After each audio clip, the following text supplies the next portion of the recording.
29/12/2023 प्रातः मुरली। ओम शांति। बाप दादा मधुबन। मीठे बच्चे, प्रश्नों में मूंझना छोड़ मन मना भव रहो।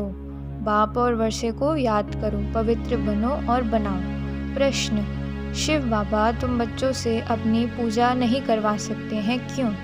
उत्तर है, बाबा कहते हैं, मैं तुम बच्चों का मोस्ट ओबीडियंट सर्वेंट हूँ। तुम बच्चे मेरे मालिक हो। मैं तुम बच्चों को नमस्ते करता हूँ। बाप है निरंकारी, बच्चों को भी बाप समान निरंकारी बनना है। मैं तुम बच्चों से अपनी पूजा कैसे कराऊंगा? मेरे पैर भी नहीं है जिसकी तुम धुलाई करो, क्योंकि बाबा तो निराकार है। तो तुम्हें भी खुदाई खिदमतगार बन विश्व की सेवा करनी है।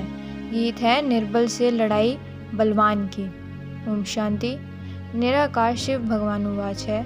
शिव बाबा निराकार हैं और आत्माएं जो शिव बाबा कहती हैं वह भी असल में निराकार है। निराकारी दुनिया में रहने वाले हैं, यहाँ पाठ बजाने के लिए साकार बने हैं। अब हम सब आत्माओं को तो पैर हैं शरीर के, श्री कृष्ण को भी पाँव हैं तो उनके पैर पूजे जाते हैं। शिव बाबा कहते हैं, मैं तो ओबीडियंट हूँ, मेरे पैर नहीं है जो तुमसे पैर धुलाऊँ या पूजा कराऊँ। सन्यासी पैर धुलाते हैं ना, गृहस्थी लोग जाकर उनके पैर धोते हैं क्योंकि वो सन्यासी पवित्र बनते हैं। पैर तो मनुष्यों के भी हैं, लेकिन शिव बाबा को पैर नहीं है जो तुमसे पूजा कराएं, अपने पैर धुलवाएं। और बाबा तो क्या है, ज्ञान का सागर, जो अपने बच्चों से पैर थोड़ी धुलवाएंगे। वो तो कहते हैं वंदे मातरम। माताओं को फिर क्या कहना होता है? हाँ, खड़े होकर कहेंगे शिव बाबा नमस्ते, जैसे सलाम वालेकुम कहते हैं ना। तो भी बाप को पहले नमस्ते करना पड़ता है, बाप ही पहले नमस्ते करते हैं। और क्या कहते हैं बाबा? आई एम मोस्ट ओबीडियंट, मैं बेहद का सर्वेंट हूँ। निराकार और निरंकारी कितना है, पूजा की उनकी बात नहीं। मोस्ट बिलीवेड चिल्ड्रन हैं उनके, जो मिल्कियत के मालिक बनते हैं। उनसे पूजा कैसे कराऊंगा? हाँ, छोटे बच्चे जो पाँव पड़ते हैं क्योंकि बाप बड़ा है, परंतु वास्तव में बाप बच्चों का भी सर्वेंट है। जानते हैं बच्चों को माया बहुत तंग करती है, बहुत कड़ा पाठ है, बहुत अपार दुख है, अर्जुन आने वाले हैं। ये सारी बेहद की बातें हैं, तभी बेहद का बाप आते हैं। और बाबा कहते हैं, दाता मैं एक ही हूँ, अन्य किसी को भी दाता नहीं कह सकते। बाप से सब मांगते हैं, साधु लोग भी मुक्ति मांगते हैं। किससे? बाबा से। भारत के गृहस्थी लोग भगवान से जीवन मुक्ति मांगते हैं। दाता तो एक वही हैं, तभी उनसे सन्यासी आदि भी मुक्ति मांगते हैं। और जब साधु लोग साधना करते हैं और उनसे मांगते हैं तो वो फिर मनुष्य को सदगति कैसे दे सकते हैं? तो मुक्ति धाम और जीवन मुक्ति धाम दोनों का प्रोप्राइटर एक ही बाप है, और जो अपने समय पर ही आते हैं एक ही बार, और जन्म मरण से रहित हैं। बाकी सब जन्म मरण में आते हैं और वो एक ही बार आते हैं। रावण राज्य ख़त्म होता है तब आते हैं, उससे पहले वो आ नहीं सकते, क्योंकि ड्रामा में उनका पार्ट तभी है और तभी अपनी पहचान अपने द्वारा देते हैं। मनुष्यों ने तो उनको सर्वव्यापी कह दिया, जो कहना रॉन्ग है। तो अभी क्या है? रावण राज्य है। भारतवासी ही रावण को जलाते रहते हैं, तो सिद्ध है कि रावण राज्य भारत में है। राम राज्य भी भारत में था, तो तभी तो वहीं पे रावण राज्य हुआ है। तो राम राज्य स्थापन करने वाले कौन है? बाबा। और कब कैसे रावण राज्य स्थापन होता है वो भी बाबा बताते हैं। वो निराकार शिव भगवान उवाच है। आत्मा को शिव नहीं कहेंगे, आत्माएं क्या है? सब शालिग्राम। तो शिव को एक को ही कहा जाता है, यानी परमात्मा, और बाकी सब उनकी संतान आत्माएं शालिग्राम हो गई।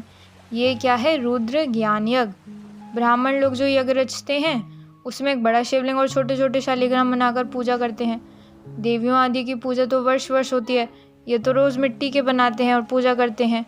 रुद्र का बड़ा मान होता है। और शालिग्राम कौन होते हैं? वो उनकी संतानें होती हैं। और हम क्या बनाते हैं? बाबा हमको शिव शक्ति सेना, जो पतितों को पावन बनाती है। तो शिव की पूजा तो होती है, शालिग्राम कहाँ जाएं?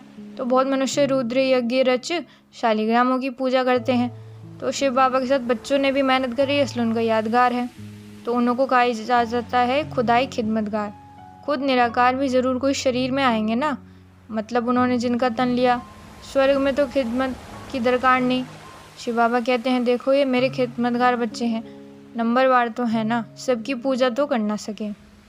तो राज बाप समझाते हैं, ब्राह्मण लोग सेठ लोग थोड़ी जानते हैं इस राज को।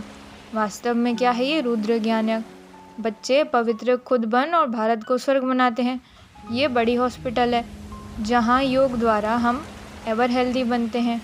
बाप कहते हैं, मुझे याद करो, देह अहंकार पहला नंबर विकार है जो कि योग तोड़ता है। जो कि बॉडी कॉन्शियसनेस होता है उससे ही बाप को भूलते हैं और बाकी सारे 5 विकार आ जाते हैं। तो योग निरंतर लगाना है, इसकी ही मेहनत है।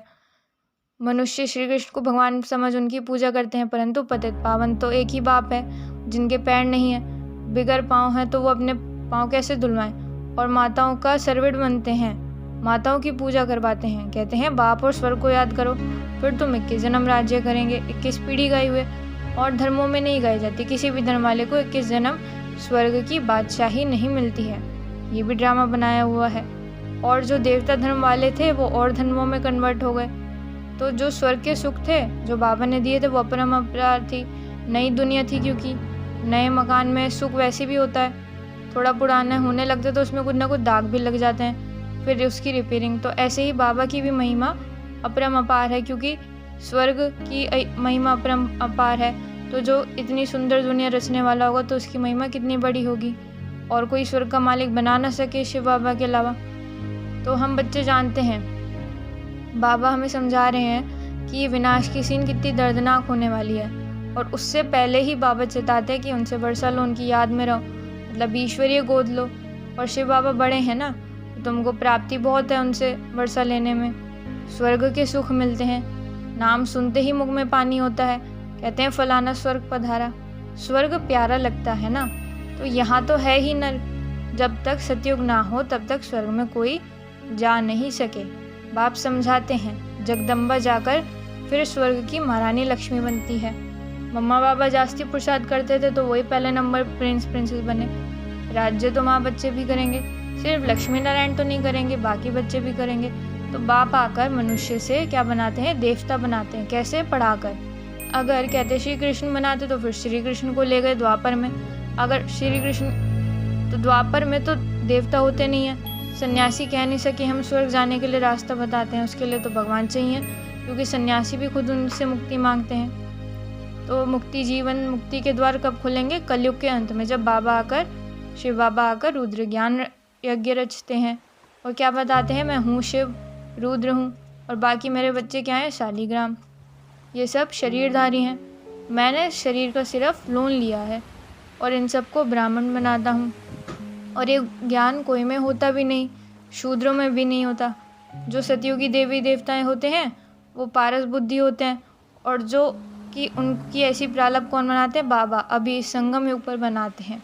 भल खुद पवित्र भी हैं, सन्यासी लोग खुद पवित्र हैं लेकिन बीमार हो पड़ते हैं और किसी को 21 जन्मों के लिए एवर हेल्दी नहीं बना सकते जो बाबा बनाते हैं। तो बाबा क्या कहते हैं, 21 जन्म के अपार सुख चाहिए तो पूरा पुरुषार्थ करना है, पूरी रेस लगानी है, यानी रुद्र माला में आने की रेस। हम आत्मा को दौड़ी लगानी है योग की, बाबा से योग। जितना जितना योग लगाएंगे उतने विकर्म भी विनाश होते जाएंगे।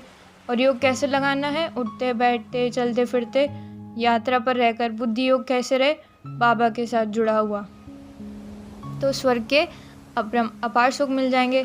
तो ऐसे सुख पाने के लिए हम पवित्र क्यों नहीं बनेंगे? और ये वादा करना हमें बाबा से कि हमको माया हिला नहीं सकती, हमारी प्रतिज्ञा को तोड़ नहीं सकती। अंतिम जन्म है, मरना तो है ही, वैसे ही विकर्मों का बोझा है, तो इस आखिरी जन्म में क्यों ना पवित्र बने। तो बाबा के कितने ढेर बच्चे हैं, प्रजापिता है, तो ज़रूर नई रचना रचते हैं। नई रचना होती है किसकी, ब्राह्मणों की। ब्राह्मण ही फिर क्या बनते हैं, रूहानी सोशल वर्कर, और देवता बनकर फिर अपनी सर्विस की प्रालप भोगते हैं, भारत की ही सर्विस करते हैं और फिर भारत में ही स्वर्ग के मालिक बनते हैं। भारत की सर्विस करने में सबकी सर्विस हो जाती है, क्योंकि भारत में ही भगवान आते हैं। रुद्र शिव को कहा जाता है, ना कि श्री कृष्ण को। श्री कृष्ण तो क्या बनते हैं, सतयुग का फर्स्ट प्रिंस। वहाँ ये यज्ञ आदि नहीं होंगे।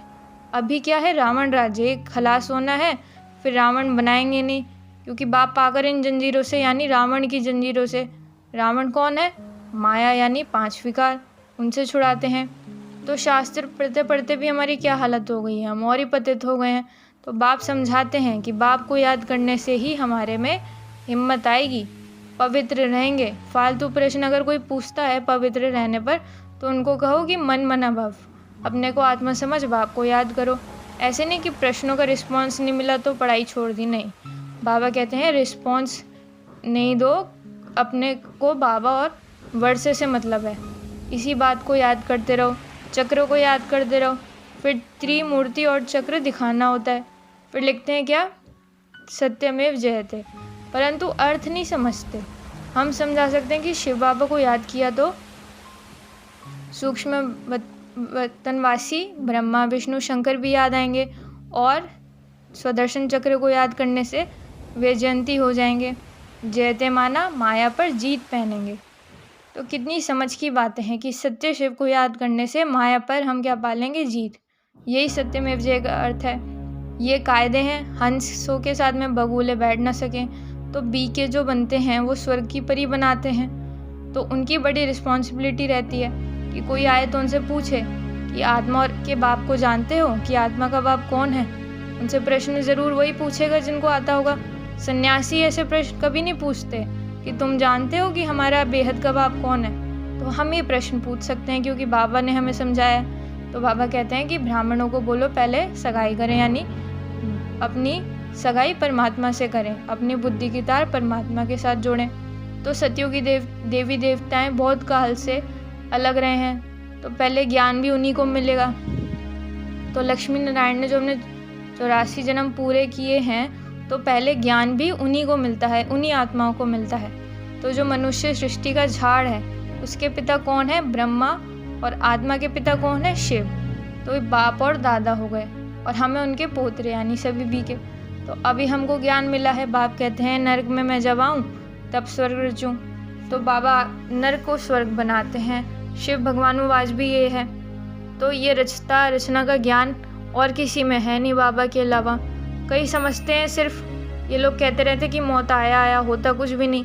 परंतु एक मिसाल है ना कि पहले कहते थे शेर आया परंतु आया नहीं, लेकिन एक दिन आया और सारी बकरियां खा गया। तो ये क्या है, अभी का मिसाल है। तो भगवान का कितना, स्वयं परमात्मा का कितना बड़ा यज्ञ है जो उनके अलावा कोई रच भी नहीं सकता। और वो क्या रचते हैं, ब्रह्मा वंशावली ब्राह्मण, जो फिर पवित्र बनकर इस यज्ञ की संभाल करते हैं। और बाबा से हमें प्रतिज्ञा करनी है कि इतना मीठा बाबा जो हमें स्वर्ग का मालिक बनाने के लिए खुद कलयुग में आता है, तो उससे हम आप बनकर अंत तक आपके साथ रहेंगे, पवित्र रहेंगे। तो ऐसे बाप को अगर फारकती दे देते हैं कुछ लोग, तो फिर वो स्वर्ग के महाराजा महारानी नहीं बन सकते। अच्छा, तो बाबा याद प्यार दे रहे हैं, मीठे मीठे सिक्की लदे बच्चों प्रति माता पिता बाप दादा का याद प्यार और गुड मॉर्निंग। रूहानी बाप की रूहानी बच्चों को नमस्ते।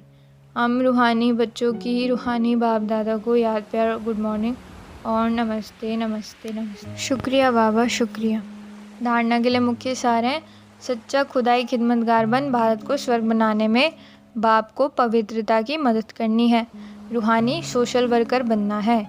किसी भी प्रकार के प्रश्नों में मूझकर पढ़ाई नहीं छोड़नी है।